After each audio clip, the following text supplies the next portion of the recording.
Welcome to the Mouthpiece. This is your 6th edition, and this week we're going to talk about me going down to Tulsa, Oklahoma for the Scotty Win Poker Challenge. And the World Series of Poker is now 1 week away. That's right, 1 week away to America's biggest poker tournament.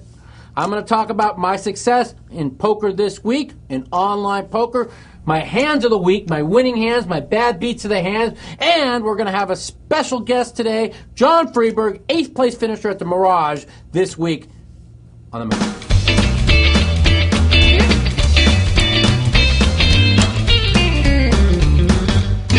Tomorrow I leave for Tulsa, Oklahoma on the Scotty Win Poker Challenge. My good friend Scotty has his own tournament. I come there every year, support for Scotty, as Scotty was one of the very persons that helped me get a start in poker. So I'll be there the next 5 days in Tulsa, Oklahoma. Beautiful casino, beautiful place. They treat me so well. I'll be there. So I will not be at the Mandalay Bay this week. I'll be down in Tulsa, Oklahoma. So I look forward to seeing some other people of you there. Also, we're going to talk about my hands of the week. That's right, Mike The Mouth Matusow with another winning week in professional poker. As a matter of fact, I have not lost one day since I last saw you 1 week ago. I am now currently on an 11-day winning streak, which is probably 11 days more than I won combined over the last year. As you all know, I had one of the worst runs in poker history. During this 11-day win streak, it's been phenomenal as I've won an amazing amount of money. I've paid off a lot of markers, and a lot of people are happy to see Mike winning again. I'm playing really, really, really well, and I'm running much, much better, and I'm really proud of myself for that. My best hand of the week comes today in the No Limit Hold'em game on FullTiltPoker.com. We were playing in a 5100 No Limit Hold'em game, and I picked up pocket sevens. There was a mid-raise and mid-position. I called $350. The guy behind me made it $1,400. I was 100% sure he had aces or kings. We were both deep. He was holding $43,000 in chips. I was holding $24,000 in chips. I proceeded to make the call for another $1,100. The flop came 8-7 deuce. I checked as my opponent bet $2,700. I raised him to $6,700. He then insta-shoved. I insta-called. He showed me two aces. No ace came on the river. Do you believe that? No ace on the river against Mike The Mouth Matusow. And I won a $40,000 no-limit hold'em pot. Let us know on the Mouthpiece next week what you think of how the opponent played that hand or how I played that hand. Also, my worst beat of the week comes on the force of Pot Limit Omaha. I was playing Ilari, Zygmunt, head up, PLO, 50 and 100, Omaha, Pot Limit Omaha. I raised it, he raised it, I called. The flop come, 9, Queen, King. My hand, 10, Jack, Queen, Queen. I flopped a set of queens and the nut straight. Ilari, Zygmunt, bet the pot. I raised the pot all in, $10,000. He went into the tank. It came down to one bar as he finally called and flipped up. 3 nines. I started laughing and rolling on the floor. And lo and behold, the 1-out 9 rolled right on the turn, and he laughed in my face. That is the normal Mike the Mouth bad beat. But I proceeded to have a huge winning week in online poker. You just heard my most successful hand of the week and my worst successful hand of the week. John Poker Trip Freeberg. Now, recently I hear you finished 8th at the Mirage tournament. How did that go? Well, you know, I won like 58,000, but I feel like I lost like 1 million. You know how it is. You finish that deep in the money, you get, you know, it's a 10K buy-in. I finished 8th for like 58,000. First place is 1.1 million, so I feel like I lost a fucking $1 million. I feel your pain. And a lot of people wonder why Mike the Mouth didn't enter the Mirage tournament. And I haven't really told anybody this, but the truth of the matter is I woke up the day of the tournament and, well, I didn't wake up. I didn't sleep. I could not sleep. And in these tournaments, which are long, grinding hauls, you have got to get good sleep. And I didn't have it. And I elected to skip the tournament because I did not have good sleep. And I proceeded to have a huge week playing live poker, so I guess I made the right decision. My good friend John over here won $58,000, and the same day I think I won something like 90 the first day of the Mirage tournament. And so it took me 4 days. Took him 4 days, so it was. And let me tell you something. I promise you, this man worked 3 times as hard as I did for $58,000 than I did for what I won this week. So I'm sorry to hear you getting 8th, and. But you've had a lot of success, correct? I'm happy with it. It's my second WPT final table this year. So this year, I've had 2 in 6 years. This year, this year. But yeah, that's good to hear, and you got to cherish them because they're hard to get to, and nobody really realizes that there's a lot of very, very top pros that have never even gotten to a WPT final table. To give you, for instance, Eric Seidel's never made a WPT final table. Phil Hellmuth has made 1. There's just... I just learned yesterday that Phil Ivey's made, I think yesterday was his 7th. Yeah, and he's never finished better than like 3rd or 4th, right? And the thing is, I tell people all the time, is it takes a lot of skill to get there and a lot of luck to win them. It sure does. And that's the bottom line. I don't care who you are, and like me and Chip Reese talked about it, you could be the greatest poker player on the planet. You never have to win a poker tournament in your lifetime. And that is very, very true. So I tell all those people out there that are having wishes of stardom and greatness is when you do get lucky, when you do get a break, use it to your good fortune. Don't take it for granted, because I've taken it for granted. But anything else you want to talk about here on the Mouthpiece, John? I don't know, man. I like your show. You guys have been. This is what, episode 5 or 6 now? Six. Yeah, it's going pretty well. I was at the Hugh Hefner suite when you guys were filming the last one. When you jumped on the couch and fell in the water, that was pretty fun to watch. Yeah, that was fun. Yeah, that was good. That was wonderful. Oh, you had to bring that up, huh? Well, I haven't had the lawsuit papers in the mail yet. I think I'm safe. I got invited to that party. I think you got invited to that party. But I mean, let's say this. First, we're at the Playboy Mansion, and I fall into a hole where the pond goes through and rip up my whole leg, right? Then the monkey tries to eat my finger off. Then I'm at the Hugh Hefner. Maybe I just need to stay away from Playboy. I think we need to. Maybe Hustler's a better idea. I don't know, does Larry have a? Maybe we should talk to Larry about Hustler House or something. That'd be pretty cool. Yeah, now you're talking shit. That's it. So what are your plans up and coming here? Are you playing Mandalay Bay, or are you going to? You know what? You going to Scotty Wynn's tournament? You taking a week off before the series? I'm taking. We got like 8 days now. The first event is next. Let me tell you some advice. This is what I think you should do. What do you think? Do you have a girlfriend? No. Okay. Fuck it. Go by yourself. Go down to Cabo. Go to Hawaii and go lay on the fucking beach for a week. I'm doing it, man. I'm going to Mexico on Sunday. Go for a week. Exactly what I'm doing. Don't bring a laptop. Whatever you do, do not bring a laptop. And just relax by the ocean. And I'm telling you, I went with my girlfriend to what's that damn place down in Mexico I just got back from? Cabo? No, Cancun. Thank you, buddy. I just got back from Cancun about 3 weeks ago, and the week off really made me. It's amazing. I took the week off for Cancun right before the WPT Championship, which is the middle of April. So we're talking about a month ago, and I proceeded to be on one now. Right now, I'm on the biggest winning streak I've had in over a long time. So it makes a big difference. I really got to see when we take time off how much clearer the cards look and how everything looks. So it's unfortunate I can't take the time off this time because I'm locked into going to the Scotty Wynn's tournament down in Tulsa, Oklahoma. But if it's going to come down to me playing the tournament, if I get knocked out, it'll be basically maybe playing some golf down there and relaxing. So yeah, well, I'm going to Mexico for a few days. I'm skipping Mandalay. I think Mandalay is going to have not a very big turnout. For all the people out there that think that poker's on the downslide because they had 300 people at the Mirage, that's a bunch of horse shit. I agree. Okay, the World Series is coming up. People are saving their money for the World Series. It's a big poker event.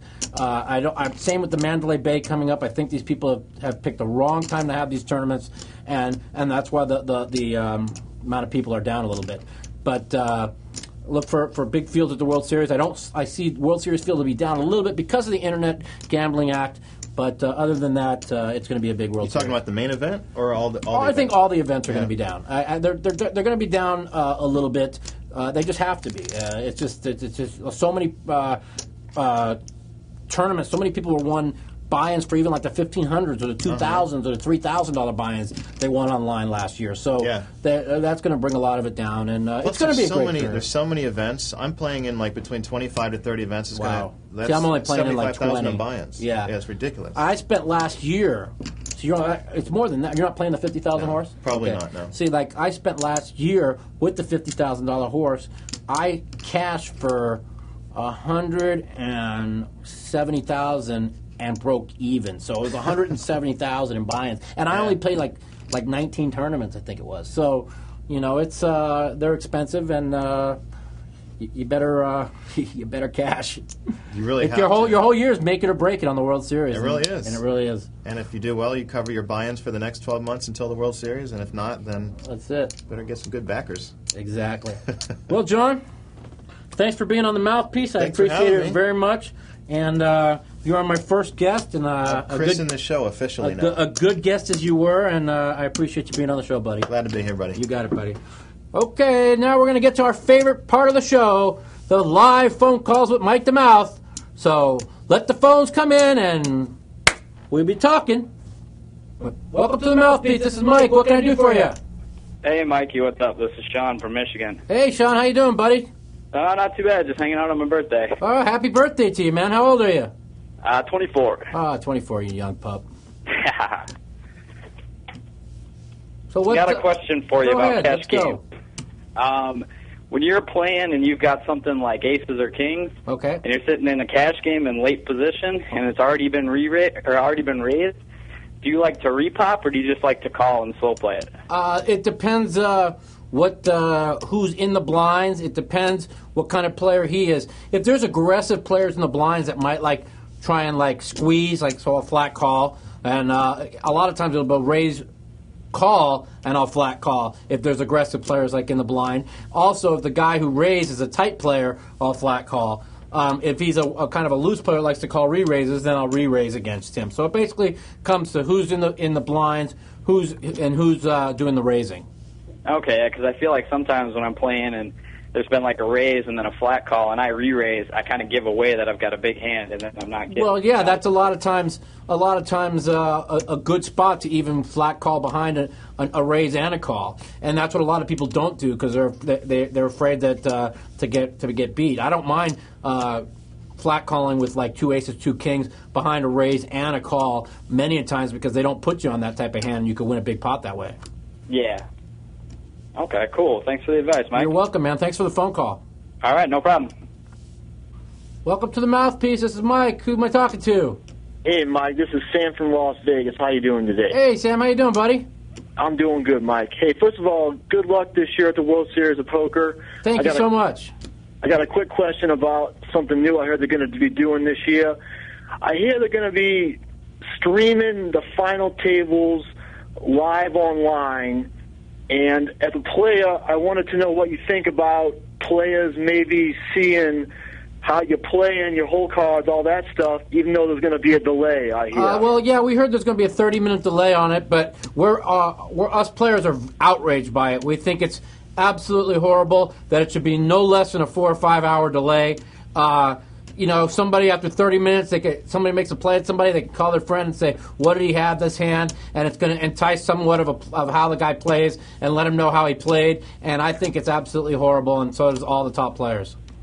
Well, what do the players got to do then, Mike? Well, Daniels is on the board, and he has been contacting with them, and we are trying to get a bunch of board members together to get this where it's more on a longer delay. Now, the thing about it is this company paid a lot of money to have it on this delay, and it's going to have to be somewhat of a boycott, I think, at the final table from the players for it to be changed. So we don't know what's going on right now. I've been talking a little bit with Daniel, and hopefully we'll find out this week.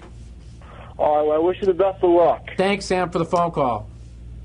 Welcome to the Mouthpiece. This is Mike. Who am I talking to? Hey, this is Joe from Indiana. Hi, Joe. How you doing, buddy? Pretty good. Hey, I had a question for you. I just want to know how, I guess the sponsors work for poker players. I know you're sponsored by Full Tilt. I didn't know if they pay your way into tournaments or how the sponsors and stuff like that work. Basically, everybody has different deals. with different companies, and I have actually one of the best deals in poker with Full Tilt, and I do say they do take care of putting me in tournaments and a lot of other different things. But there's also different ways to get different endorsement deals that I kind of work hard on right now myself. Right. I know. I mean, I just know a lot of players. They might win a tournament for $100,000, but then like they might play the whole World Series. I know that it takes right, and to get a good deal with like right now with the when the Unlawful Gambling Act got passed, no companies are signing anybody. Right. So if you got in with a company, it was you got in back a couple of years ago, and as far as like getting in, as far as some kind of good deals with internet places, it's just not happening right now. Yeah, I figure you'll probably take a big hit. Yeah. Is Phil Ivey, is he part owner in Full Tilt, or is he just I really don't know. I've never met the owners, and I really don't know. Okay. All right, that's my question. All right, you're welcome, man. Take Appreciate care. it. Thanks for calling. All right. Bye. Welcome to the Mouthpiece. This is Mike. Who am I speaking with? Hey, Mike. This is Vicky. How are you today? Hold on 1 second, please. Oh, I screwed up. Let's do it again. The whole thing. Hold on. Hello? Hi. Hello? This is Vicky. Vicky. Yeah, is this Mike? Yeah, this is Mike. Hi, how are you? I'm doing great. How are you today? Oh, I'm doing good. So, I was wondering, do you have a girlfriend? I have a couple questions. Do you have a girlfriend? Yeah. Sorry. You do? I do. Oh, man. Well, if you didn't have a girlfriend, what would you be looking for in a hot babe? Oh, I don't know. Maybe someone that sounds like you. I don't know about looks like you. I haven't seen you. You sound pretty hot, though. Awesome. So, if you were to date a girl, would she have to be a poker player, or could she be totally clueless at poker? Well, yeah, I don't know. I don't date poker. I mean, I have never dated a poker player, so I don't know. Huh. So, what would be your favorite idea of a good date? What is this? The dating dating game here? This is ask me a question about poker here. But the thing is I've always thought about going out on a date with you, and you want to go out on a date with me? Totally. I think you should auction one off on eBay. Auction my date on Mike Matusow, on Mike The Mouth date on eBay. Oh, that would be good. And then you could have your entry fee into the WSOP. Entry in what do you think my girlfriend would say? She'd probably leave me. Oh, no way. She'd get over it. She'd get over it? Totally. And she gets over everything else. Maybe you're right. So, have you thought about having kids one day? Yeah, I'm going to have kids someday. Someday. Aren't you getting, sort of old, though? Aren't you, 37 now? Yeah, no, 35. 35. Oh, sorry. Yeah, going on, 12. Do you hope they're going to be little poker sharks like you? Yeah, I hope so. Awesome. You're the best. Thanks for the phone call. Oh, thanks, Mike. All right, take care. Bye. Don't tell me that was your fucking friend. What? Who was that? Welcome to the Mouthpiece. This is Mike. What can I do for you today? Hi, Mike. I was just calling just to talk to you a little bit about the World Series. Okay. I just want to see it into the main event and kind of trying to prepare myself for a field that big and trying to think about what day to play on. What would you do? Well, basically, the days to play on probably won't matter because I played on the last day, day 3, the year in 2005 when I went to the final table and had to come back the very next day. And at the final table, there was 4 people that played day 3. So I think day 1, 2, or 3 really doesn't make a difference. I would probably prefer day 1 because the fact that if you'll be able to have a couple days off before you have to go play again. Now I heard this year they're going to actually go day 1, day 1, day 1, then everybody gets a day off. So there won't be you have to come right back. Oh, but, I didn't know that. But also when you play on day 1 and you make it through, you don't have to worry about there's 2 ways to look at it. If you play on day 3, like all these people will be out before you even start. But if you get knocked out on day 1 and you play on day 1, you'll be out before half the field starts. So, there's that way to look at it too. So you basically try to keep this pot small? I mean, you've done really good in the last few World Series. I'm always there. I play small bet poker at all times, as often as I can. I never want to play a big pot. Yeah. Well, thank you very much for the advice. Thanks I for the appreciate phone it. call, man. Hopefully I'll see you there. You got it. Later. Well, this concludes another episode of The Mouthpiece. I'm a little disappointed today. Only had 5 phone calls calling me in today. What's going on? Am I not popular anymore? Do I smell or something? Get off your ass and call me 1-877-675-1306. 1-877-675-1306. Call me 3 o'clock till 3:30 Pacific every Thursday to talk to Mike the Mouth. Don't be scared. Don't be a pussy. Call me 1-877-675-1306. I'm out of here. Later.